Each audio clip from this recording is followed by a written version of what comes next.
যুক্তরাষ্ট্র দখলদার ইসরায়েলের সবচেয়ে শক্তিশালী মিত্র হলেও সেটি একমাত্র নয় বলে মন্তব্য করেছেন ইসরায়েলের প্রধানমন্ত্রী বেনিয়ামিন নেতানিয়াহু। তিনি বলেছেন, যুক্তরাষ্ট্রের পাশাপাশি ভারতসহ আরও কয়েকটি দেশ ইসরায়েলের প্রতি দৃঢ় সমর্থন দিয়ে আসছে।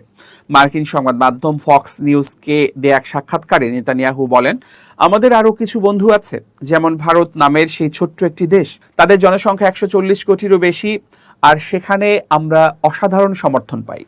সম্প্রতি লেবাননে ইসরায়েলের সামরিক অভিযান এবং ইরানকে ঘিরে যুক্তরাষ্ট্রের মধ্যস্থতায় হওয়া শান্তি চুক্তি নিয়ে ওয়াশিংটন ও তেল আবিবের মধ্যে মতপার্থক্যের প্রেক্ষাপটে তিনি এ মন্তব্য করেন।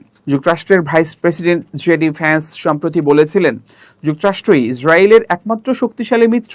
তবে সেই বক্তব্যের সঙ্গে পুরোপুরি একমত নন জানিয়ে নেতানিয়াহু বলেন, ফ্রান্সের সঙ্গে তার ব্যক্তিগত সম্পর্ক ভালো হলেও সব বিষয়ে তাদের মত এক নয়।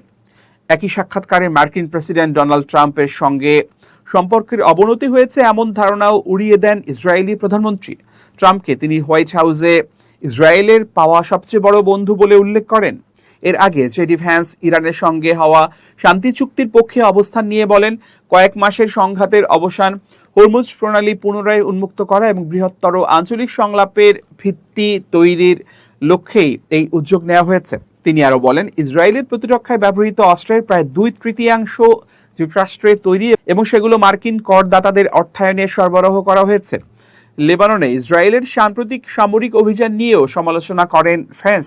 তার মতে, এ ধরনের হামলা ওয়াশিংটন ও তেহরানের মধ্যে চলমান সংবেদনশীল কূটনৈতিক প্রচেষ্টাকে ক্ষতিগ্রস্ত করতে পারে। তিনি বলেন, আত্মরক্ষার অধিকার ইসরায়েলের থাকলেও আঞ্চলিক শান্তি প্রতিষ্ঠার উদ্যোগকে সম্মান জানানো উচিত। অন্যদিকে দক্ষিণ লেবাননে ইসরায়েলি সেনা উপস্থিতির পক্ষে অবস্থান নিয়ে নেতানিয়াহু দাবি করেন, খ্রিস্টান অধ্যুষিত কয়েকটি গ্রাম ইসরায়েলের সুরক্ষা চেয়েছে।